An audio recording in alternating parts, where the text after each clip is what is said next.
Today on Center Court, we are proud to bring you Ms. Oleksandra Matviichuk, a human rights attorney and the head of the Center for Civil Liberties in Ukraine.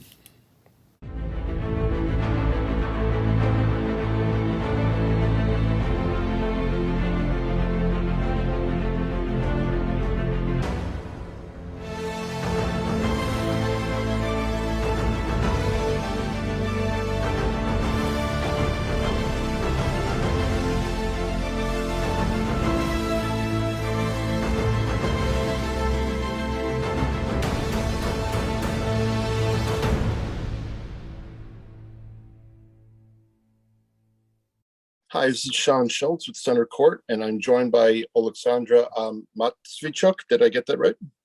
Yes. Okay. Where are you currently right now, if I may ask? I'm in Kiev, in capital. Has the activity around Kyiv died down at all as far as the attacks? We have constant battle in Kiev regions with Russian troops, and Russians deliberately shelling on Kiev and targeted residential objects. So every day, almost every day, we have a new destroyed houses and new injured people.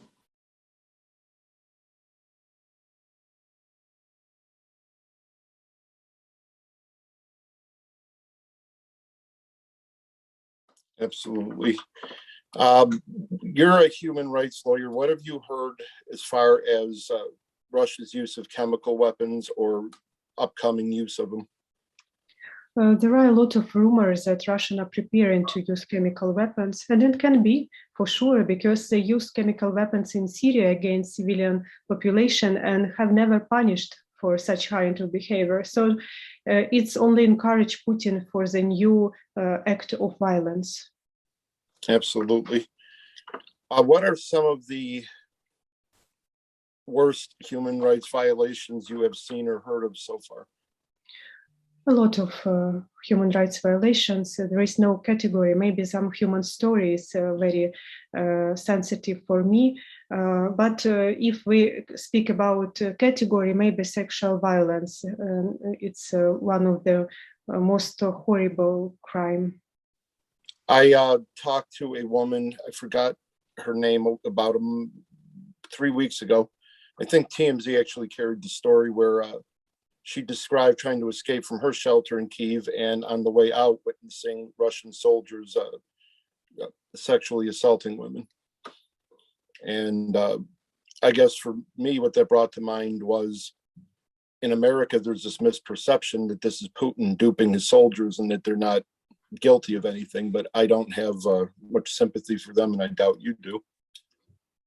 No, it's Russian soldiers are responsible for fulfilling illegal orders. They are responsible also for this war. It's not only Putin. When Russian soldier thrown the rockets into a drama theater in Mariupol, where it was clearly stated with a big letter that the children are here. So he couldn't be amnestied and he couldn't be excused and tell that, sorry, I fulfilled the Putin's order, etc. He has to be punished also.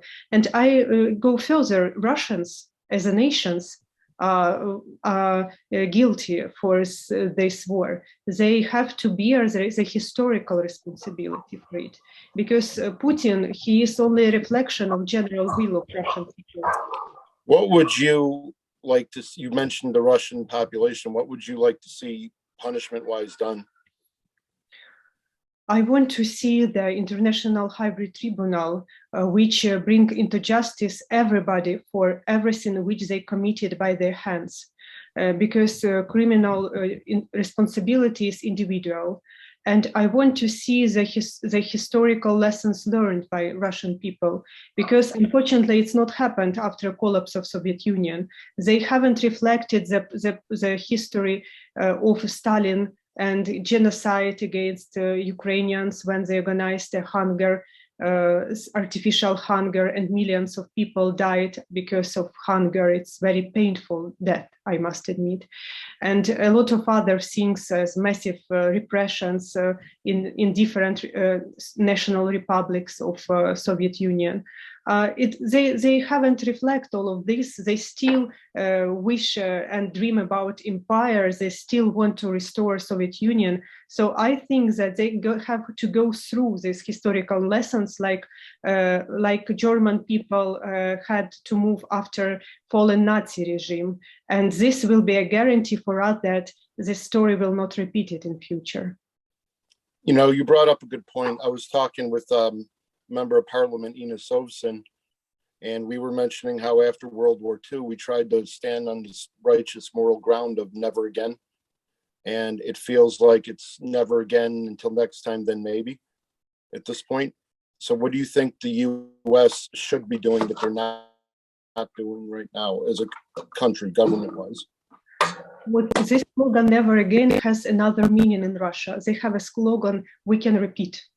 This is the main slogan, which was imposed for all these years by officially by Russia government, by Russian mass media, in school, in kindergarten, in show, everywhere. So we can repeat, they told. That's why Russians don't treat a war like something awful. They treat it's like a normal thing, how to fulfill their and gain their geopolitical interest.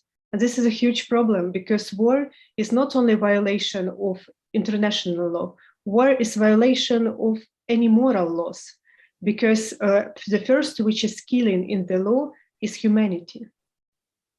It is, absolutely. Do you think, you have a lot more knowledge in this than I think a lot of folks do, do you think that the infrastructure exists within Russia for the oligarchs or the aristocracy to stop Putin? We need more pressure to Russian oligarchs, because they still have a lot of their assets in Western democracies. They still have a possibility to how to hide their assets, because when Western democracies do this research very slowly, they provide a time for Russian oligarchs to transfer their assets from one country to another, from one jurisdiction to another. And also there is a question about families of Russian oligarchs and Russian top officials. Sorry, they are not in Russia. They had a luxury life in Brussels, in Washington, in Paris, and Geneva, and other countries of the world. And they have to be banned of entry to these countries. They have also feel the responsibility because war is something very challengeable, and the strategy has to be complex how to stop Putin. Do you think that sanctions are enough? There should be tougher sanctions, like against the families, or do you think military involvement by the US is needed? No, economical measure which was imposed is not enough. When we go into details, we will see that only several Russian banks are banned from SWIFT. It's provide opportunity for Russian economy to restore after several weeks and to function as usual. Why only several Russian banks? We need to ban every Russian banks from SWIFT. And among the several Russian banks, there is no Sberbank, which is the biggest bank of Russia. So the author of the sanction clearly know about this fact, but didn't include Sberbank into this list. So I can illustrate this with other examples, but it's clear, I clearly state that economical measures which have been taken is not enough. And we need more systematic approach how to frozen Russian economy and to stop its ability to feed this war. Also, when we speak about military support, its situation is very bad. Because when we hear our Western politicians, you can have impressions that they provided everything Ukraine which we need, but it's wrong impressions. Look, we get drones. But I'm not a military expert. I'm a human rights lawyer. But I can understand the clear difference between drones and between air defense system or fighter planes. Russians deliberately shell in my native city, Kiev, and a lot of other. They totally destroyed Mariupol. You can see this video. It's like horrible movie from apocalypse time. Yeah. But we haven't get any fighter jets from West. Why? If you support Ukraine, why don't you provide us ability to protect ourselves and to repeal Putin.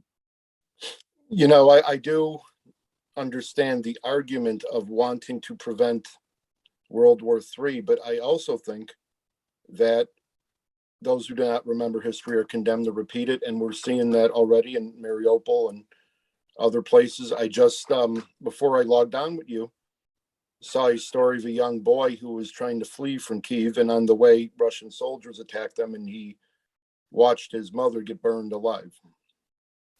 So you don't need just a concentration camp, which they're doing again, by the way, to repeat history. I think it's happening now.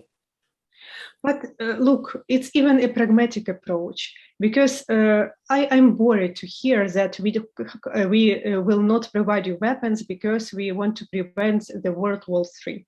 But sorry, Putin openly said that Ukraine is only intermediate goal. If we will not be able to stop Putin in Ukraine, he will go further.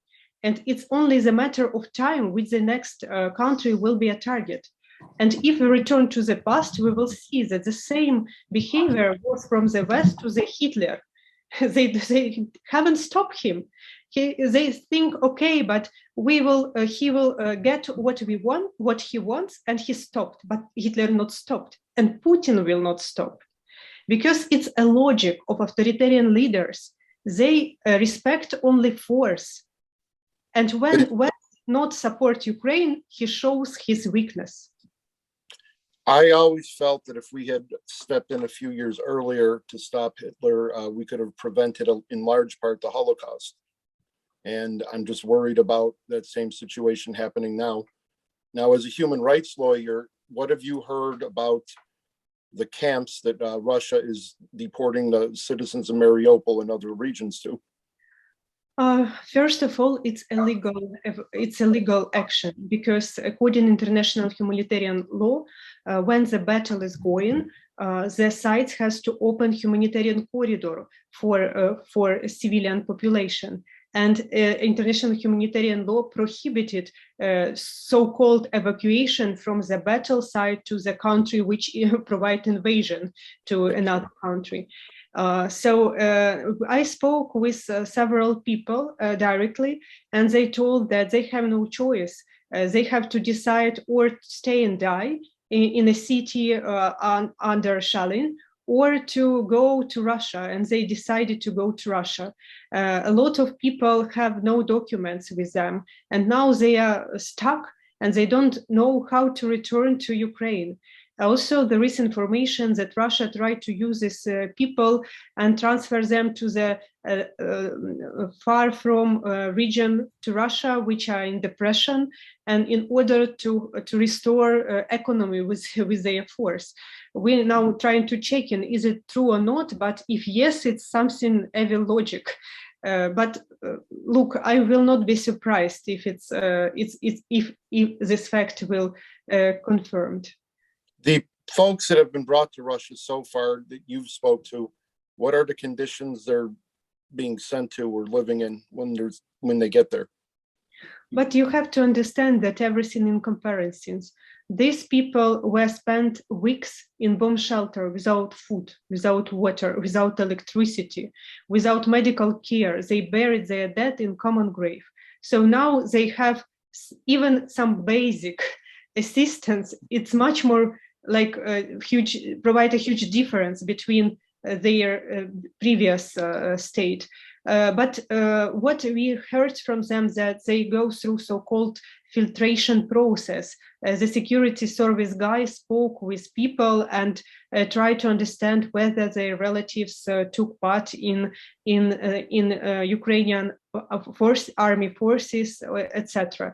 People are scared, and they have no idea how to return them to territory of Ukraine. And this is something which has to be solved very quickly by the efforts of International Committee of Red Cross. Absolutely. And I can imagine for you, you became a human rights lawyer, to help people, how this must be kind of your worst nightmare. I have no time for current moment for my personal emotion or for reflection or for crying, because I'm not also safe. I don't know how much time I have to my work and when my life will be finished. I don't know where is my father is, because I lost connection with him several weeks ago. He is on the territory which is under Russian occupation.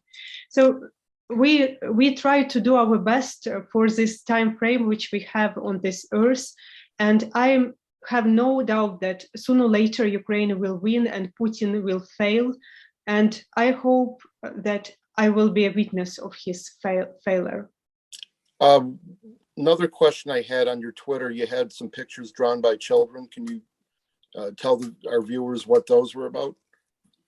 Or what concrete tweets? Because I make several. It was in the last day or so. It was had to do with the camps and the deportations.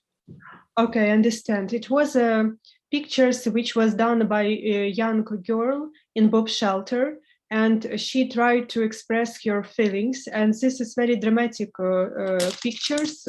You can go find this tweet and see. And the last picture, it's not picture, it's a blank like a page of this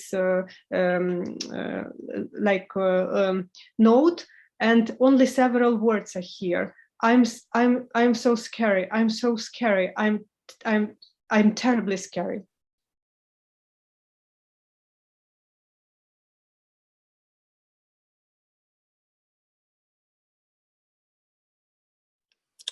Do you see this lasting a long while, or possibly just in the summer, or ending soon?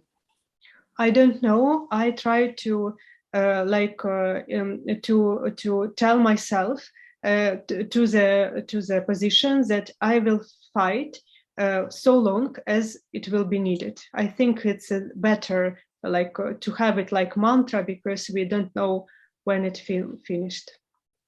Well, how can our viewers help? Do you have your organization? Can they donate to? How can regular Americans help? We don't need money in this situation. We need your proactive position. We need your proactive position in order to press American government to provide a long-range distance weapon to Ukraine, because we are dying. We need fighter jets. We need air defense systems. We need tanks. We need missiles.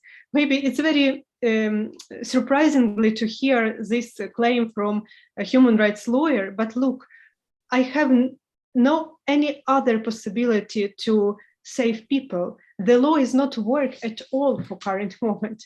So we need weapons for defense. All the evidence which I collected, it will be for future justice, which is always postponed in time.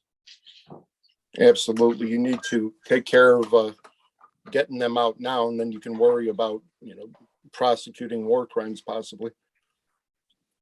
I mean, that just, it's unfortunate. So contact Congressman, push the government, protest. That's what you think regular Americans should be doing. Yes, and it will. I will provide you examples. We have a tiny minority in Russia. Our colleagues from human rights organizations, for all these years, they were from severe repressions. They were labeled like foreign agents. Their organization were shut down. They were fined. Some of them faced with criminal procedures, fabricated criminal cases. But now they go and protest very bravely. Yes, they are a tiny minority, but they show us that not there is a people in Russia who have a bravery to speak up, that this war is illegal, that this is a crime of Russia. And they have no other instrument, only their votes and their own position. In America, you have a lot of other instruments how to influence to government. So please use them. In comparison with Russian human rights defenders, people in Western democracies are in more comfortable state to act. They have more power to act too. I mean, I was talking with a lady who fled Kyiv, and she, on the phone, she says, I don't know what to do. I don't know what difference I can make here. She's a dual citizen. And I said, well, this is a country where an individual can make a difference and spark a movement. Look at Rosa Parks. I know from my own experience, because I created different international horizontal networks and campaigns, that ordinary people have much more power than they even can expect it. to have. Absolutely. I won't take up much more of your time. So, Oleksandra, we want to thank you very much for appearing, and just know that we'll do our part, and I'm definitely not going to let our viewers forget and make sure they do their part. And for what it's worth, personally, I'm praying for you and your family that y'all get out of this as safe as humanly possible. Thank you very much. Thank you. Be safe. Bye.